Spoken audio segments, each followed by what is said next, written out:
আসসালামু আলাইকুম সবাইকে। আজকে নিয়ে আসলাম একটা নতুন ভিডিও, যেখানে আপনারা দেখতে পারবেন আরহাম আমার সাথে এবং আরহামের বড় আম্মু এবং তার ফুপির সাথে আমাদের কলেজে গিয়েছিল। কলেজে পিঠা উৎসব ছিল, তো সেখানে ভাবলাম আরহামকেও নিয়ে যাই, ও একটু ঘুরোঘুরি করতে পারবে। তো এই যে আরহাম এখন ওর বড় আম্মুর হাত ধরে টই টই করে মাঠে প্রবেশ করে ফেললো। এখন সে হাঁটাহাঁটি করছে। সে সারাটা ক্ষণই হাঁটাহাঁটি করেছে, পুরো কলেজ সে ঘুরে বেরিয়েছে। এখন সে চলে যাচ্ছে সামনের দিকে। সে কখনো এত মানুষ দেখেনি, সো তার মধ্যে অন্যরকম এক্সাইটমেন্ট কাজ করছে। আর এই যে আমি পুরো কলেজটাকে একটু দেখিয়ে নিচ্ছিলাম। অনেক বিভাগের স্টুডেন্টরা তাদের পিঠা নিয়ে এসেছিল, স্টল বসিয়েছিল। আমরা আসলে সবগুলো স্টল ঘুরতে পারিনি, কারণ সবগুলো স্টলের পিঠা অলরেডি শেষ হয়ে গিয়েছিল। আমাদের যেতে যেতে একটু দেরি হয়ে গিয়েছিল এর জন্য। আর এই যে এখানে বাংলা বিভাগ দেখতে পাচ্ছেন, বাংলা বিভাগ হচ্ছে আমার বিভাগ, মানে আমি বাংলা বিভাগের স্টুডেন্ট, তাই বাংলা বিভাগকে একটু দেখিয়ে নিচ্ছি। এই যে আমরা একটু ঢং করছিলাম সবাই মিলে পা একসাথে রেখে, কিন্তু আরহাম পা সরিয়ে নিল। তারপরে এই কেকটা আমরা নিয়েছিলাম, কেকটা আমরা নিয়ে তারপর আমরা তিনজন খেয়েছি, কিন্তু সেটা আসলে রেকর্ড করা হয়নি।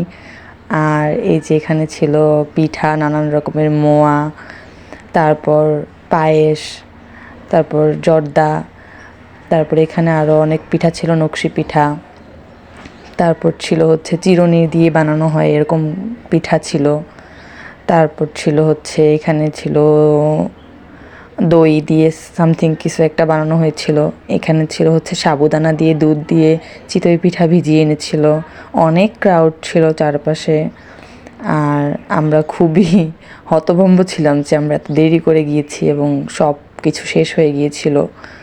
তারপর আবার চলে আসলাম আরহামের কাছে। আরহাম ঘুরোঘুরি করছে, চারপাশে ঘুরোঘুরি করছে, দেখছে এত মানুষ। আর সবাই ওকে দেখে একটু অবাক হচ্ছে যে কে এই বেবিটা, কে নিয়ে এসেছে, এরকম সবাই বলছিল। চারপাশ থেকে আওয়াজ শুনছিলাম যে এই বেবিটা কার, কে নিয়ে এসেছে, এভাবে হাঁটাহাঁটি করছে, হারিয়ে যাবে, এটা সেটা। তারপর আমাদের একটা স্টল ছিল, সেই স্টলের বেলুনগুলো সবাই ফাটিয়ে দিচ্ছিল। তো আমি তাড়াতাড়ি করে সেখান থেকে কয়েকটা বেলুন নিয়ে আরহামকে দিলাম। এই যে দেখুন সে বেলুন নিয়ে কীভাবে হাঁটাহাঁটি করছে, খুবই খুশি হয়েছিল বেলুন পেয়ে। যখন বেলুনগুলো ছেঁড়া হচ্ছিল ও বারবার আমাকে দেখাচ্ছিল হুম হুম, তো আমি বুঝতে পারছিলাম যে ওরও বেলুন লাগবে। তারপর ওকে বেলুন নিয়ে দিলাম, কিন্তু দেখুন ও কী করে, একটু পরেই বেলুনগুলো ফাটিয়ে দেয়। বেলুনগুলো ঘাসের ওপর রেখে ও দুষ্টুমি করতেছে, তখনই বেলুনগুলো সব ফেটে যায় একটা একটা করে। তারপর আর কি, তারপর ও বেলুনের জন্য আবার কান্না করতে থাকে, কিন্তু তখন তার বেলুন দেওয়া পসিবল না, সব বেলুন শেষ হয়ে গিয়েছিল। ও দুষ্টুমি করছে বেলুন নিয়ে, খুবই খুশি হয়েছিল। এই যে একটা বেলুন ফুটে গেল, এখন ও আবার ধরতে গেলে আরেকটা বেলুন ফুটে যাবে। তারপর সে আরেকটা বেলুনও ফাটিয়ে দিল, এখনও বেলুন জন্য কান্না করবে। তারপর আমরা এই যে মাঠের দিকে আগাচ্ছিলাম, যেখানে স্টেজ করা হয়েছে। এখানে অ্যানাউন্সমেন্ট চলছিল পিঠা উৎসবে কোন কোন বিভাগ ফার্স্ট, সেকেন্ড এবং থার্ড হয়েছিল। তারপর আমরা এই যে কিছু ছবি তুলে নিলাম, আরহাম, আমি এবং আরহামের বড় আম্মু, আরহামের ফুপি, আমরা সবাই কিছু ছবি তুলে নিয়েছিলাম। এই যে এখানে একটা স্টেজ করা হয়েছিল ছবি তোলার জন্য, মানে একটা ফটোশ্যুটের জায়গা, কিন্তু আমরা সেখানে জায়গা পাইনি।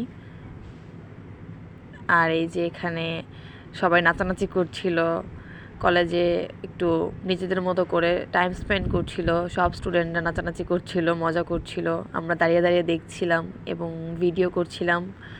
আরহাম এত ক্রাউড সহ্য করতে পারে না, তো সে কান্না করছিল। পরে আমরা বের হয়ে এই যে চলে আসলাম একটা রেস্টুরেন্টে, এবং এখানে এসে আমরা মেনু দেখছিলাম, দুষ্টুমি করছিলাম। তারপর আমরা খাওয়া দাওয়া শেষ করলাম, খাওয়া দাওয়া শেষ করে একটু ভিডিও করলাম, ভিডিও করে তারপর আমরা বেরিয়ে গেলাম। এরপরে এই যে আমরা বাসার উদ্দেশ্যে রওনা হয়ে গেলাম। আল্লাহ হাফেজ।